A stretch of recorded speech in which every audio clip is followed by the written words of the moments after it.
Сайн байцгаана уу, намайг Түмэн Нэмэгдлийн Бацал гэдгээ. Би Уус нуурын айс авийн Усын Цус хамгаалалттай газар нутгийн хамгаалтын захиргаанд Түргэн уулын дархан зааст газрын хэрхрээ хэсгээр үүссэн байгаль хамгаалагчаар ажилладаг.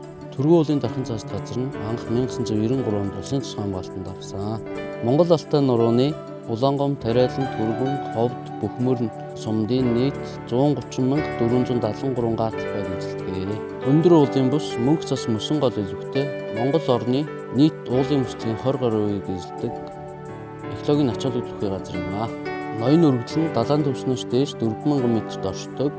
Тус дархан зааст газарт дэлхийд товарцсан нэн ховор, ирвэс, аргал хонь, халуун буг, янгир ямаа, алтан хойлог, ахун зэрэг амьтад амьдардаг.